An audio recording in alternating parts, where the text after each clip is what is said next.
అసలు ఎట్లా మీరు ఒక సినిమాని కంపోజ్ చేయడంలో మీరు పడే తాపత్రయాన్ని నాకు తెలుసుకోవాలని ఉందండి first of all. Sir sir మీరు ఏ విధంగా అసలు ఒక సినిమా స్క్రిప్ట్ అనుకున్నప్పుడు అంటే హీరోయిజం బేస్ మీద కథను అల్లుకుంటారా, లేకపోతే మీరు అల్లుకున్న కథలో హీరోయిజాన్ని మీరు మ్యాక్సిమం చొప్పించడానికి ట్రై చేస్తారా అన్నది నాకు ఇప్పుడు మీ మొదటి సినిమా భద్ర దగ్గర నుంచి ఈ రోజు వరకు డౌట్ అది. 100% అల్లుకున్న కథలోంచే హీరోయిజం లేపుతాం సార్. ఓకే, ఎందుకంటే ఒక టొటాలిటీ అనేది మోస్ట్ ఇంపార్టెంట్ అండి. ఓకే, ఇప్పుడు ఈరోజు మీరు మాట్లాడుతున్నా సరే ఒక ఎమోషన్ అంటే ఫస్ట్ నుంచి ఒక టైట్ హీరో ఇంట్రడక్షన్ దగ్గర నుంచి ఒక మంచి టైట్ మెయింటైన్ చేస్తూ వెళ్ళిన మనం మధ్యలో అసలు ఒక ఫ్యామిలీ అంటే ఏంటి, ఒక కుటుంబం అంటే ఏంటి, కుటుంబ వ్యవస్థ అంటే ఏంటి, ఒక ఊరేంటి, వాళ్ళ మధ్యలో ఉండే కట్టుబాట్లు ఏంటి, తండ్రి తల్లి చెల్లి కొడుకు మధ్య ఉండే అనుబంధాలు ఏంటి, ఈ మొత్తం చెప్పడం అనేది నాకు చాలా ఇష్టం అండి. ఓకే, ఎందుకంటే ఈ సొసైటీకి మనం మంచి చేయబోయినా పర్లేదు సార్, చెడు చేయకూడదు. ప్లస్ ఈరోజు కుటుంబ వ్యవస్థలు కొంచెం అందరూ బాగా లైఫ్ స్పీడ్ అయిపోవడం వల్ల, బిజీ అయిపోవడం వల్ల ఎటువంటి అటు వెళ్ళిపోతున్నారు. అవును, ఆ సీన్ కూడా మీరు ఎంత బాగా పండించారంటే నాకు మీరు తీసిన దానికన్నా నాకు ఎక్కువ కంటస్తా ఉంది ఆ సినిమా. మీ కొడుకు ఎక్కడున్నాడు, నీ కొడుకు ఎక్కడున్నాడు అంటే లండన్లో ఉన్నాడు, అమెరికాలో ఉన్నాడు, న్యూజిలాండ్లో ఉన్నాడు అని అందరు చెప్తూ మరి నీ కొడుకు ఎక్కడున్నాడు అంటే అగో అని చూపిస్తే వాడు అక్కడ అందరితో పాటు రావడం అసలు చాలా టచ్చింగ్గా అనిపించింది అనమాట ఒక్కసారి ఆ సీన్ దగ్గర. అంటే మీకు కుటుంబ వ్యవస్థ పట్ల తల్లిదండ్రులు అనే ఒక ఇన్స్టిట్యూషన్, ఫాదర్ అండ్ మదర్ అంటే ఆ ఇన్స్టిట్యూషన్ పట్ల మీకున్న గౌరవం, అపారమైన ఆపేక్ష అవన్నీ కూడా ఆ సీన్లో చాలా బాగా కనిపించాయండి. మీరు కంటిన్యూ చేస్తున్నారు, ఇందాక చెప్తున్నారు. లేదండి, సో దాని మీద మనకు ఒక బాధ్యత ఉందండి. తప్పకుండా ఈరోజు వాళ్ళు కలిసి ఉండడానికి అవకాశం లేనప్పుడు అట్లీస్ట్ మనం చూపించాలి. కలిసి ఉంటే ఉండే ఇది ఉండే ఆనందం, ఇది ఆ కలర్ఫుల్నెస్ ఇలా ఉంటుంది. మనం పక్కన ఉన్నప్పుడు పెద్దవాళ్ళు వాళ్ళు ఉండే అంత ఆరోగ్యకరంగా, మనం లేనప్పుడు వాళ్ళు ఉండే అంత ఇది వేరేగా ఉంటుంది. అవును, సో అవకాశం ఉన్నంత వరకు వాళ్ళకి పక్కనే ఉండడానికి ప్రయత్నిద్దాం.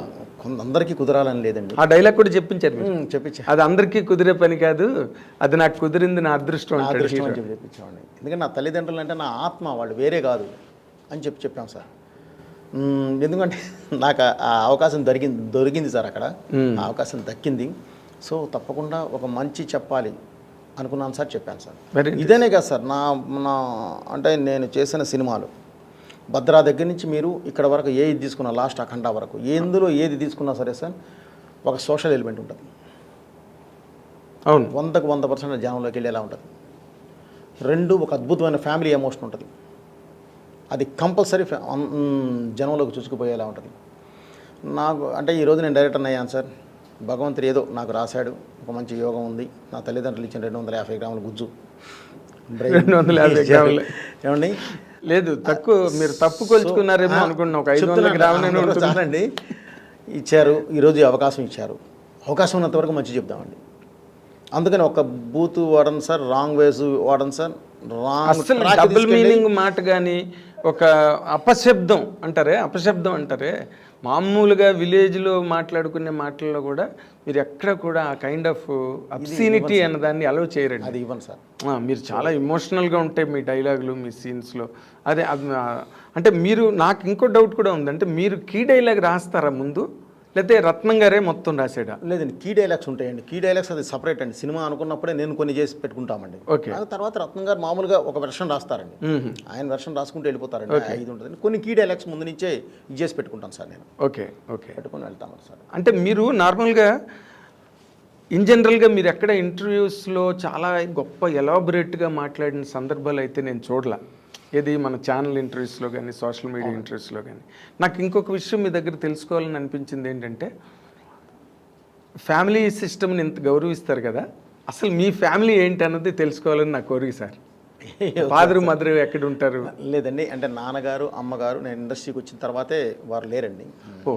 కాలం చేశారు.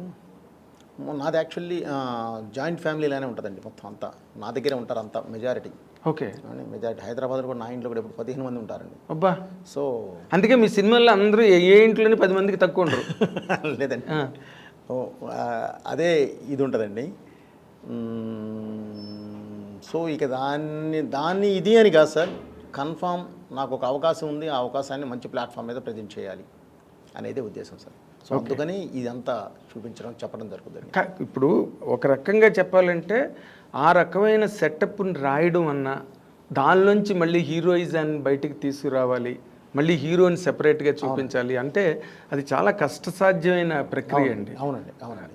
అంత సులభంగా జరిగేది కాదు. అయితే హీరోయిజము లేకపోతే ఫ్యామిలీ డ్రామా, మైల్డ్ ఫ్యామిలీ డ్రామాలు సెంటిమెంటల్గా వెళ్తాయి. మీరు అలా ఉండవు. అంటే ఒకే వే చెప్తే మాత్రం చూడడు సార్. ఇప్పుడు ఆడియన్ కూడా కష్టమైపోద్ది. అంటే ఇప్పుడు నేను అఖండ చేసి వచ్చాను సార్. నేను వన్ వే వెళ్తే అసలు అంటే ఇది లేదు వెంటనే నేస్తారండి, దమ్ము లేదురా వెంటనే నేస్తారండి. ఇప్పుడు కుటుంబ వాల్యూస్ చూడాలంటే కూడా సార్ దాని తర్వాత ఉండే ఆ హార్డ్నెస్ లేకపోతే మీరు సాఫ్ట్ అయిపోద్దండి, సాఫ్ట్ ఈవెన్గా పెడుతుందండి. దాని మీద ఫ్లాట్ అది అర్థవంతంగా ఉండదు, ఫ్లాట్ అయిపోద్ది. చూడడానికి కూడా అమ్మా అనుకున్న ఆ ఫీల్ రానివ్వకూడదు సార్. అది రానికుండా ఉండాలి అని అంటే దీనిలో తీసుకునే ఒక ఇది, కంటెంట్లోనే తీసుకునే ఒక ఇది, వెళుతూ వెళుతూ వెళుతూ దమ్ముగా ఒకటి లేపుతామండి. ఓకే, బలంగా ఒకటి లేపుతాం, ఆటోమేటిక్గా కూర్చుంటాడు. అంటే ఇప్పుడు దాకా చేసిందంతా కూడా ఎంజాయ్ చేస్తాడు. అప్పుడు అవునండి, ఆ బ్రేక్ ఎప్పుడైతే ఉందో అక్కడి నుంచి ఒక ఎమోషన్ లేపి తీసుకొచ్చి దీన్ని కనెక్ట్ చేస్తామండి. ఓకే, ఎప్పుడైతే దీన్ని కనెక్ట్ చేసామో దీనికి కనెక్షన్ ఇచ్చాడా హ్యాపీ. సో అలా మనం ఒక మంచి ఇది తీసుకున్నప్పుడు అండి చెప్పేది కాస్త స్ట్రెస్సే చెప్పాలి.